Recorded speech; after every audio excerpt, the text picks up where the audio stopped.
Imagine walking into a room full of people who treat you like the most important person in the world. They listen to every word you say. They offer you a community, a purpose, and a sense of belonging that you've never felt before. It feels like home. But slowly, almost imperceptibly, the walls start to close in. The questions you're allowed to ask become fewer. The person at the front of the room, the one you thought was a teacher or a friend, starts to demand more than just your time. They want your bank account, your loyalty, and eventually the very core of your identity. This is the velvet trap of a cult. Throughout history, these organizations have acted as dark mirrors to our society, exploiting the most basic human needs for connection and meaning to create systems of total control. Today, we are going deep into the history of the most dangerous cults that have ever existed. These aren't just stories of fringe groups. They are case studies in the fragility of the human mind and the terrifying power of charismatic influence. From ancient mystery religions to modern high-tech doomsday groups, we are peeling back the curtain on how these shadows operate. To understand why cults are so effective, we have to look at the psychology of the hook. Most people think they are too smart to be recruited, but cults don't target the unintelligent. They target the idealistic, the lonely, and those in transition.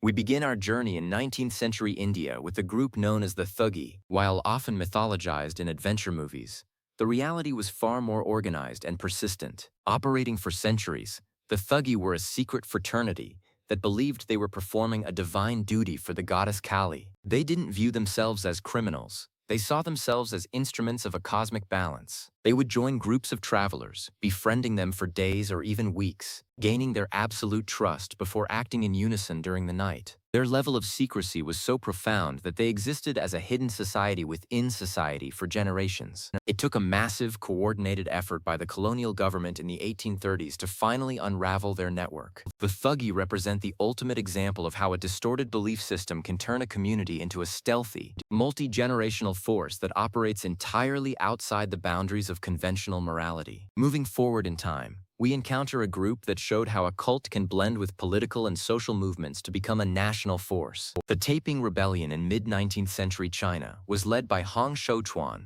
a man who, after failing his civil service exams multiple times, had a series of visions. He became convinced he was the younger brother of a major religious figure and was tasked with cleansing China of its current rulers. What started as a small group of followers grew into a massive ideological army. Hong created a society where property was shared, and strict moral codes were enforced with absolute authority. The result was one of the bloodiest conflicts in human history, with millions of lives lost as the Taiping Heavenly Kingdom clashed with the Qing dynasty. This wasn't just a rebellion.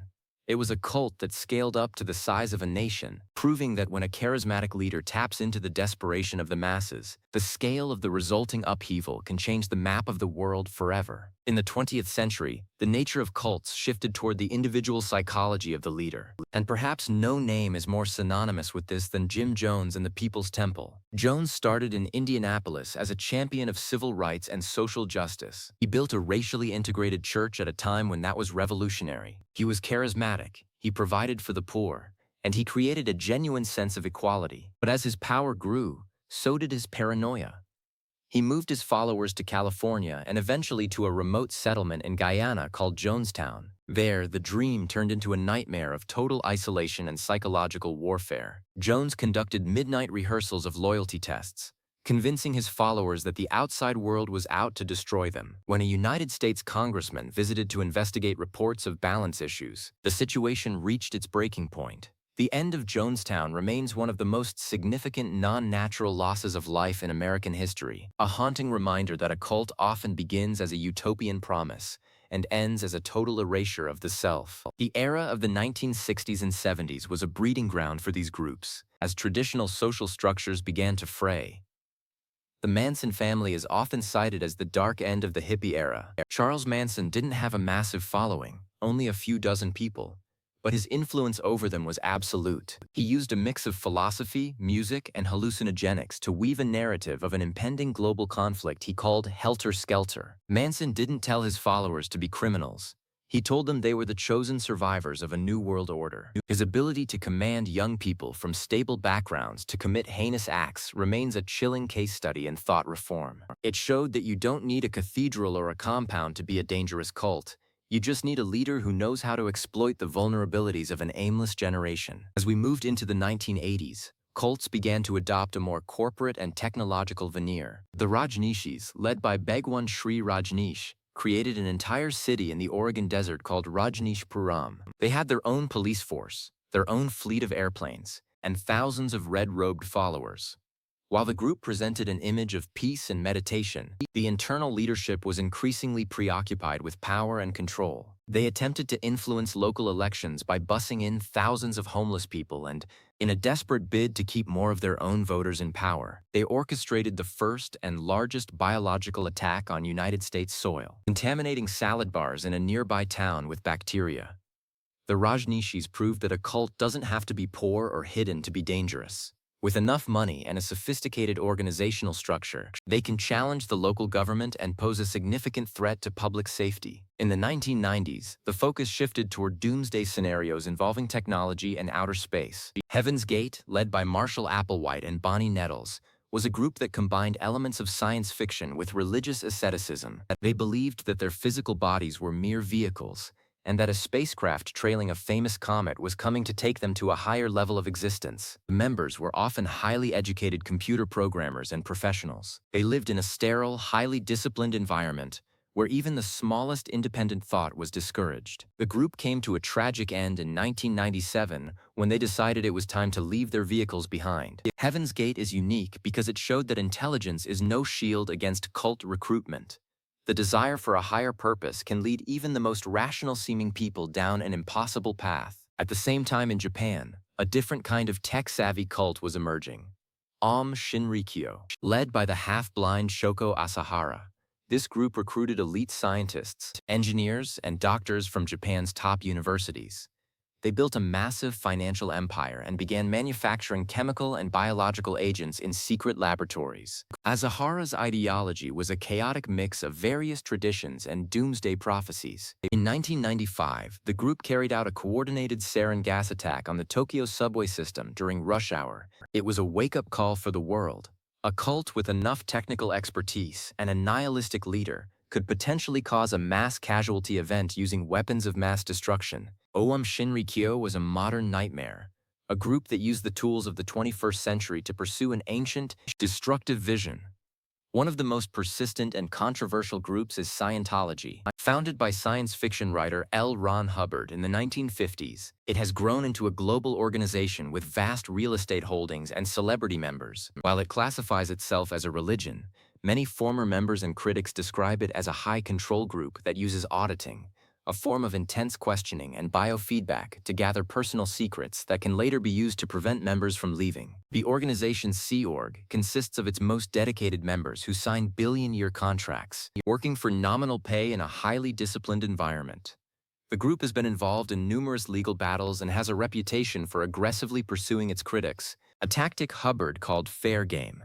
Scientology represents a new breed of cult, one that is built on a pseudo-scientific framework and uses the legal system of the modern world to protect its internal secrets. In the mountains of Uganda in the year 2000, the world witnessed the tragic end of the movement for the restoration of the Ten Commandments of God. Led by Credonia Morindi and Joseph Kibutera, the group believed the world would end at the turn of the millennium. When the year 2000 arrived and nothing happened, many followers began to question the leadership and demand their property back. In response, the leadership organized a massive gathering in a church, which then became the site of a devastating event that claimed hundreds of victims. Subsequent investigations found that the leaders had been systematically removing members for weeks prior. This group reminds us that the most dangerous moment for a cult is often when its prophecies fail. A leader backed into a corner will often choose to destroy everything rather than admit they were wrong. The Solar Temple, or Order of the Solar Temple, was a secret society that operated in Switzerland, Canada, and France in the 1990s. Its founders, Luc Jouret and Joseph Di Mambro, claimed to be continuing the heritage of the Knights Templar. They recruited wealthy professionals and businessmen, convincing them that they needed to transit to a new star system. Over several years, members were found in various locations, often arranged in symbolic patterns. The Solar Temple showed how a cult can use the aesthetics of ancient mysteries and high society prestige to mask a deeply disturbed internal dynamic. They didn't target the marginalized. They targeted the elite, proving that the search for secret knowledge is a powerful lure for the powerful. We must also talk about the Branch Davidians and the siege at Waco, led by David Koresh, who claimed to be the final prophet. The group lived in a compound in Texas, stockpiling weapons and preparing for an apocalyptic showdown with the government. Koresh's charisma was built on his encyclopedic knowledge of certain religious texts and his ability to convince his followers that he was the only gateway to their salvation. The 51-day standoff with federal agents ended in a tragedy that was broadcast live to the world. Waco remains a deeply polarizing event, but at its heart, it is a story of how a cult leader's refusal to surrender his absolute authority can lead to a confrontation where there are no winners. Why do people stay in these groups even when things get dark? The answer lies in a process called coercive persuasion, or more commonly, brainwashing. It's not a single event, it's a systematic dismantling of the individual's support network. First, the cult isolates you from your family and friends, telling you that they don't understand your new higher path. Then, they deprive you of sleep, feed you a low-protein diet, and keep you in a state of constant activity. Your critical thinking skills begin to bypass, and you start to rely entirely on the group for your sense of reality. By the time the group asks you to do something extreme, your old self is gone, replaced by a persona that is entirely loyal to the leader. The Children of God, later known as the Family International, was a cult that emerged from the Jesus People movement of the late 60s. Led by David Berg, the group became notorious for its flirty fishing tactic, where female members were encouraged to use their influence to bait new recruits. The group moved around the world, living in communes and practicing a highly distorted version of religious teachings. The testimonies of those who grew up in the group are some of the most heartbreaking in the history of cult research, describing a childhood of total control and neglect. Berg's ability to maintain a global network of followers while living in total seclusion is a testament to the power of the written word and the early use of mailing lists to maintain an ideological grip. In the digital age, we see the rise of online cults like QAnon. While it lacks a physical compound or a single visible leader, it functions with many of the same dynamics. It uses a gamified version of truth-seeking, where followers decode cryptic messages from an anonymous source. It creates a powerful us versus them narrative, convincing followers that they are part of a secret war against a global cabal of villains. People have ruined their careers, lost their families, and even committed acts of violence because of their belief in this digital narrative. QAnon shows that the cult of the 21st century doesn't need to meet in a basement. It can live in the comment sections and social media feeds of millions of people simultaneously. The Order of the Nine Angles, O9A, is a more sinister, fringe group that demonstrates the overlap between cults and extreme ideologies. Based in the United Kingdom but with a global presence, it advocates for a sinister path of social disruption and the infiltration of various organizations to undermine society from within. They use occult imagery and complex initiation rituals to radicalize members. Unlike many cults that want to withdraw from the world, the O9A wants to actively change it through chaos. They represent the predatory cult model, where the organization isn't just a trap for its members, but a weapon against the outside world. What are the red flags we should look for? Experts in cult behavior, like Stephen Hassan, point to the BIT model: control of behavior, information, thought, and emotion. If a group tells you who you can talk to, what news you can read, how you should feel, and punishes you for doubting, you are in a cult. It doesn't matter if they are a yoga class, business seminar, or a religious group. The danger isn't in the beliefs. The danger is in the structure of control. A healthy group encourages you to think for yourself and maintain your outside relationships.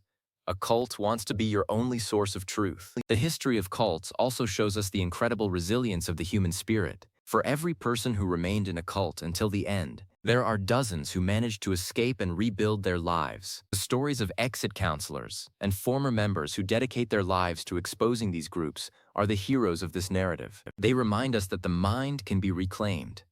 Leaving a cult is an act of immense bravery, as it involves admitting that your entire worldview was a lie and walking away from everyone you know into a world that feels alien and terrifying. We must also consider the role of the enabler in these groups. No cult leader operates alone.